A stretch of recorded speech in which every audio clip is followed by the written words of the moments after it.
7 मई को गुजरात में लोकसभा के चुनाव आयोजित होने जा रहे हैं। उसी वक्त चुनाव लक्षी कामगिरी में कई पुलिस अधिकारी और अन्य कई कर्मचारी शामिल होंगे। ऐसे में चुनाव लक्षी कामगिरी से जुड़े हुए अधिकारियों और कर्मचारियों के लिए पोस्टल बैलेट पद्धति से एडवांस मतदान की प्रक्रिया शुरू करवाई गई है।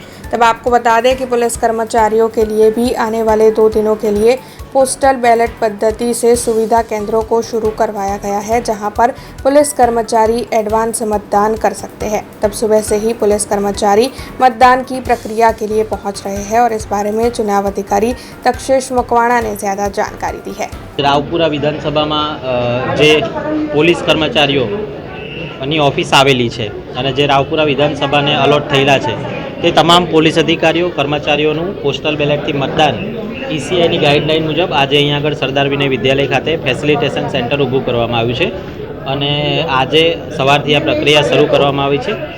કુલ આશરે 2400 જેટલા પોલીસ અધિકારીઓ છે અને કર્મચારીઓ બંને મળીને આજે અને કાલે એમ 2 દિવસમાં આ જે મતદાનની પ્રક્રિયા છે પોસ્ટલ બેલેટ દ્વારા એ અમે પૂર્ણ કરવાના છીએ અને અત્યારે 8 વાગે આ મતદાન શરૂ થયું છે અને આ 5 વાગ્યા સુધી આજે ચાલશે અને બાકીના જે કર્મચારીઓ છે એમનો આવતીકાલે પૂર્ણ કરવામાં 2 દિવસમાં આખી આ પ્રક્રિયા રાવપુરા વિધાનસભા ખાતે પૂરી કરવામાં આવશે। हमसे जुड़े रहने के लिए हमारे YouTube चैनल को सब्सक्राइब करें और नई वीडियो की नोटिफिकेशन के लिए बेल आइकॉन को दबाएं।